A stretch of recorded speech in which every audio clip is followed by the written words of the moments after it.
हाँ बेटा, सभी को मेरा नमस्कार। सभी जो 11th के स्टूडेंट हैं, और बेटा ये लेक्चर नंबर 6 है कक्षा 11th का।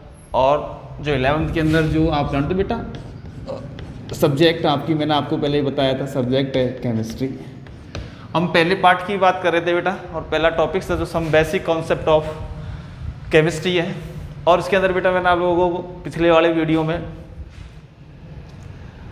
रसायन विज्ञान की परिभाषा, रसायन विज्ञान की जो ब्रांच है, मतलब जितनी भी शाखाएं हैं उनके बारे में, रसायन विज्ञान के दैनिक जीवन में कुछ उपयोग थे। जब आप लोग बुक्स खोल के देखोगे तो बेटा सब कुछ एकदम सिस्टमेटिक ढंग से लिखा हुआ है और एकदम सही है, वो कोई प्रॉब्लम वाली बात है ही नहीं। तो उसके बाद बात ये थी कि बेटा उसके अंदर मैंने आपको बताया था, एक नया टॉपिक से बताया था, उसके अंदर मतलब रसायन संयोजन के नियम है। रसायन संयोजन के नियम मैंने आपको बेटा बताए थे, कितने 5 बताए थे।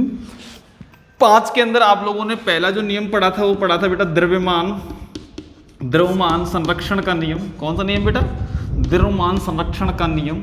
और द्रव्यमान संरक्षण का नियम को देने वाला जो वैज्ञानिक था आप लोगों को बताया था मैंने, लेवोसिए। कौन सा वैज्ञानिक था?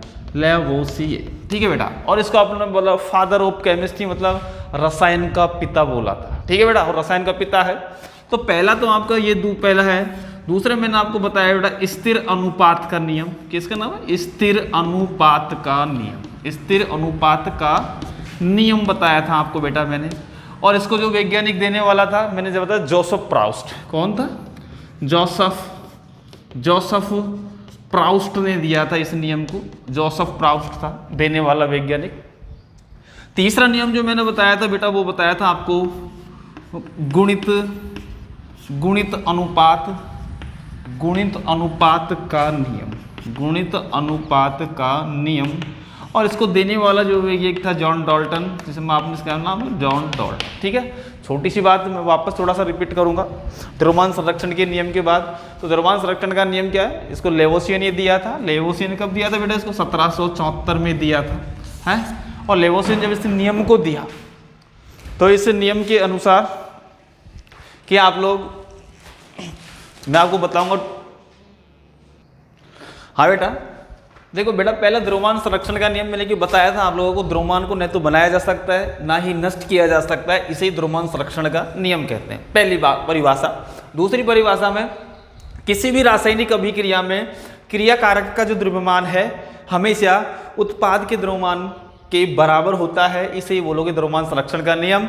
और इसको प्रायोगिक रूप से सत्यापित करने वाला जो वैज्ञानिक था वो था बेटा लैंडलॉट। ठीक है, मैंने पिछले वाली वीडियो में आपको बिल्कुल क्लियरली बता दिया है।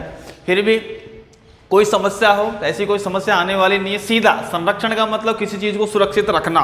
द्रव्यमान को ना तो बना सकते हैं ना उसको नष्ट कर सकते हैं, उसको एक रूप से दूसरे रूप में परिवर्तित कर सकते हैं, इसे बोलोगे द्रव्यमान संरक्षण का नियम। दूसरा स्थिर अनुपात का नियम।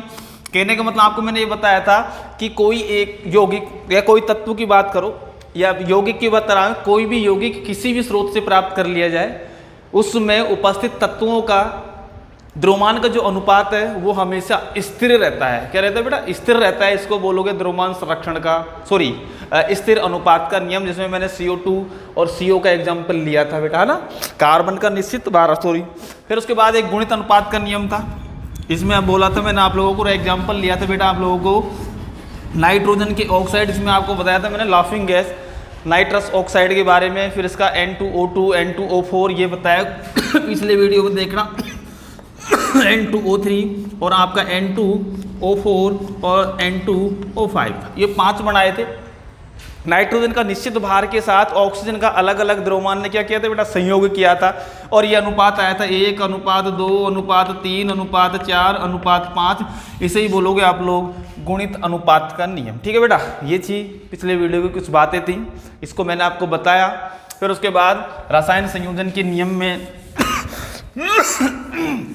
नंबर 5 के बाद से पहले आप लोगों का नंबर 4 बोलेंगे। 5 है नियम, 3 मैं बता चुका हूं। चौथा जो नियम है वो है बेटा व्युत्क्रम अनुपात का नियम। व्युत्क्रम अनुपात का नियम। और व्युत्क्रम अनुपात का नियम को देने वाला जो वैज्ञानिक था वो था बेटा रिचर। कौन सा था? रिचर नामक वैज्ञानिक ने इसको दिया था। देखो अब सबसे पहली बात है, किसी भी चीज़ को पढ़ने से पहले नाम में कुछ बातें छिपी होती है। जैसे व्युत्क्रम का मतलब आप जानते हैं उल्टा, ठीक है, मतलब है कि जब दो या दो से अधिक तत्व आपस में संयोग करते हैं। कहने का मतलब मान के चलो, मैं आपको एग्जाम्पल लेके ही बता देता हूँ। एग्जाम्पल के मतलब एक कार्बन, ये ऑक्सीजन और ये हाइड्रोजन, एक ट्राइंगल है ये, ठीक है बेटा। जब कार्बन और हाइड्रोजन संयोग करता है, कार्बन हाइड्रोजन संयोग करता है तो CH4 बनता है। क्या बनता है बेटा? CH4। क्लियर। जब हाइड्रोजन ऑक्सीजन संयोग करता है तो बेटा आपका H2O बनता है। क्लियर। और कार्बन और ऑक्सीजन जब संयोग करता है तो कार्बन डाइऑक्साइड बनता है। समझ में आ रही है बात है बेटा? एक कार्बन हाइड्रोजन ऑक्सीजन, कहने का मतलब जब दो तत्व, कहने का मतलब जब दो तत्व की बात करो आपस में संयोग करते हैं, आपस में, कहने का मतलब ये दो तत्व मानो, जब दो तत्व आपस में संयोग करते हैं और उसके बाद, कहने के बाद इन दोनों को दो मानो, ये जब दो तत्व की बात करो तो ऑक्सीजन हाइड्रोजन ले, जब दो तत्व आपस में संयोग करते हैं तो उस संयोग में तत्वों के द्रव्यमान का अनुपात व किसी तीसरे तत्व से अलग अलग संयोग करते हैं। समझ में आ रही है बेटा? हाइड्रोजन ऑक्सीजन आपस में संयोग करते हैं तो H2O में हाइड्रोजन और ऑक्सीजन के द्रव्यमान का अनुपात व ऑक्सीजन और कार्बन और हाइड्रोजन जब संयोग करते हैं तो उनके तत्वों के द्रव्यमानों का अनुपात एक सरल अनुपात में होगा। इसे ही बोलोगे आप लोग, क्या बोलोगे? व्युत्क्रम अनुपात का नियम। कहने का मतलब जब, मैं परिभाषा लिख रहा हूं, जब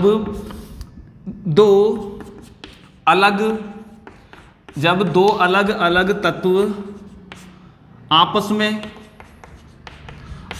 में संयोग करते हैं, क्या करते हैं बेटा? आपस में संयोग करते हैं तो उनके द्रव्यमानों का अनुपात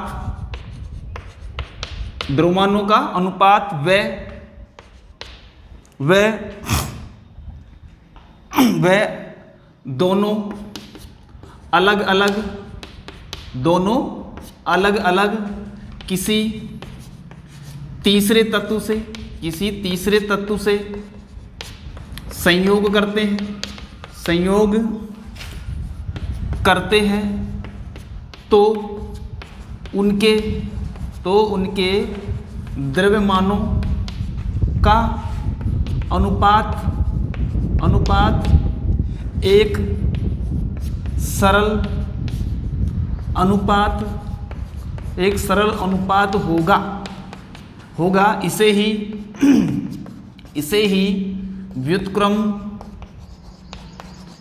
व्युत्क्रम अनुपात का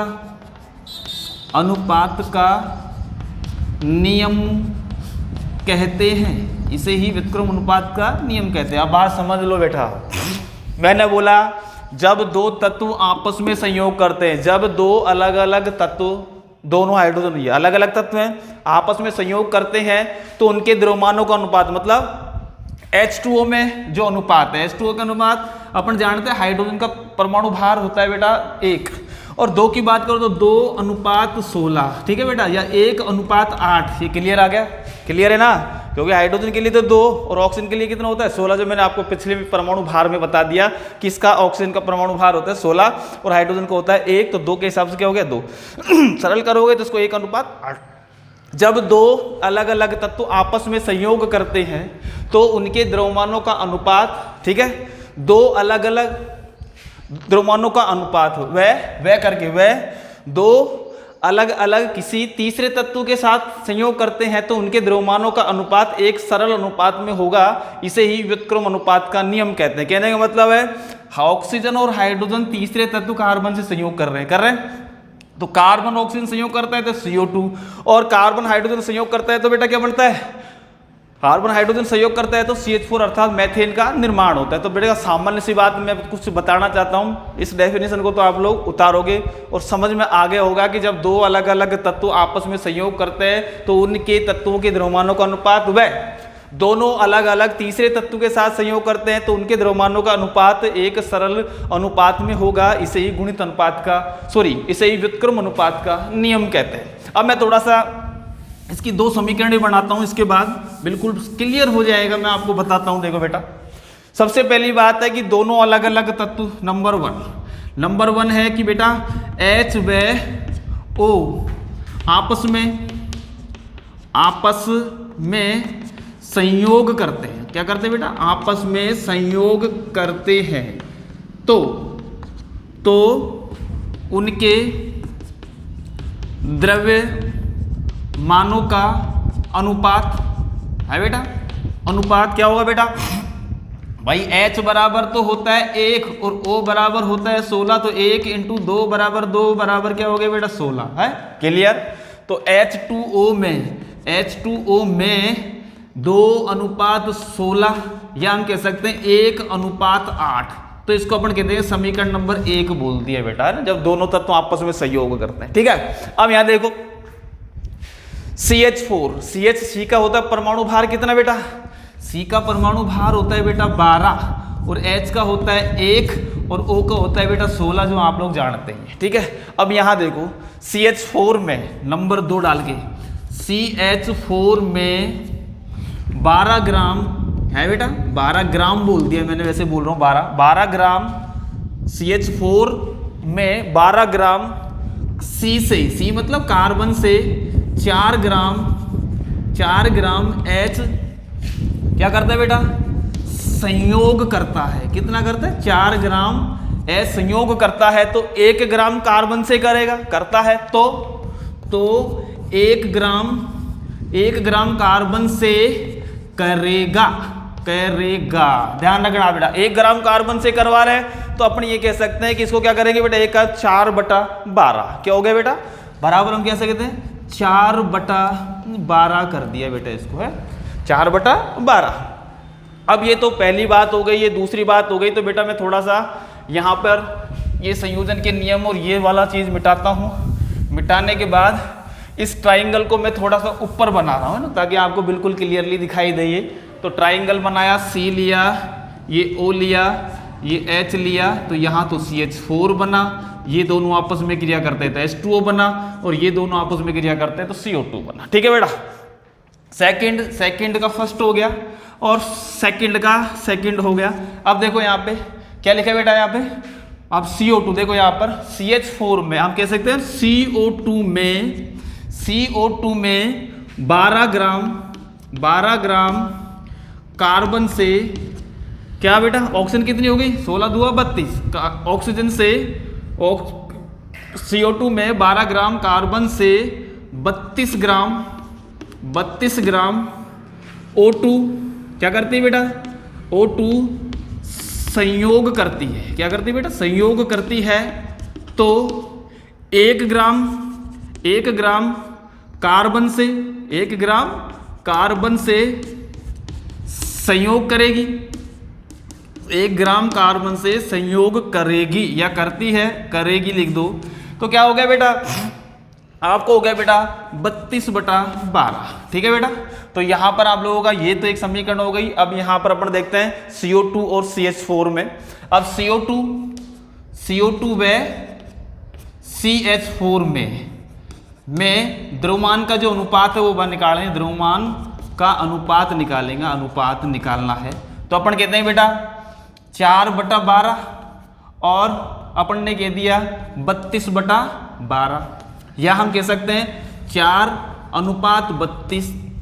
अब इसको सरल करना चाहें तो 4 × 4 और 8 चौक 32, अर्थात हम यह कहते हैं या करके हमें 1:8 कितना आया? 1:8 आया। तो इसको समीकरण नंबर 2 डालेंगे। अब पल्ला पड़ रही है बात आपके, तो सीधी बात समझ में आई कि यहाँ पर ये समीकरण नंबर 1 का 1:8 आया और ये समीकरण नंबर 2 से 1:8 आया। पक्की बात? तो कहने का मतलब है कि जब दो अलग अलग तत्व आपस में सहयोग करते हैं तो उनके द्रव्यमानों का अनुपात वह किसी तीसरे तत्व के साथ जब अलग अलग संयोग करे तो उनके द्रव्यमानों का अनुपात एक सरल अनुपात में होगा। इसे ही व्युत्क्रम अनुपात का नियम कहते हैं। कि देने वाला वैज्ञानिक रीचर था, समझ में आ रहा होगा। ये ट्राइंगल बनाना, H व O आपस में संयोग करते हैं तो क्या बनेगा बेटा, करते हैं तो उनके द्रव्यमानों का अनुपात, करते हैं तो बन क्या रहा है यहाँ पे, तो आपका H2O बन रहा है, H2O बनेगा तो उनके द्रव्यमानों का अनुपात का H2O में क्या है 2:16, 1:8, सही सरल करोगे।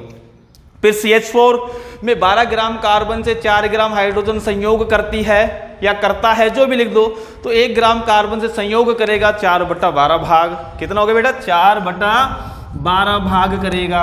फिर उसके बाद CO2 के बारे में, CO2 में 12 ग्राम कार्बन से, भाई कार्बन C बराबर 12, O बराबर 16, 16 दूआ 32, O2 में O2 संयोग करता है तो 1 ग्राम कार्बन से संयोग करेगा 32/12, हो क्या।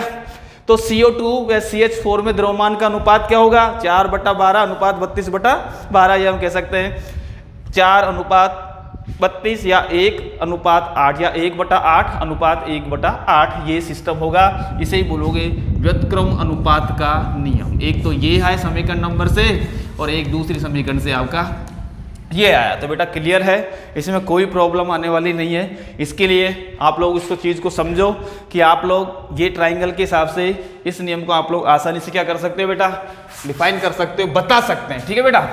तो फिर अगले समझ में आ गया होगा आप लोगों के, मैं इसको क्लियर कर रहा हूँ, आप अपनी बुक्स की सहायता लेना, कोई प्रॉब्लम नहीं आएगी बेटा। आप लोग देखना एकदम सरल तरीके से लिखा है, तो ये समझना दोनों को कराओ और दोनों को अलग अलग किसी तीसरे तत्व के साथ कराओ तो इनका सबका द्रव्यमान का अनुपात एक सरल अनुपात में होगा, इसे ही बोलोगे व्युत्क्रम अनुपात का नियम, ठीक है बेटा।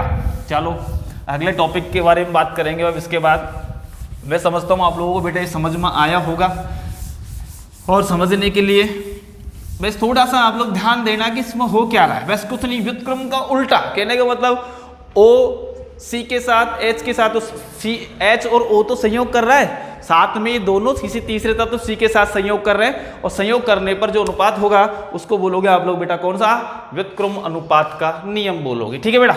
नेक्स्ट जो आप लोगों का रसायन संयोजन का 5वां नियम होगा उसके बारे में अपन बात करेंगे बेटा, ठीक है।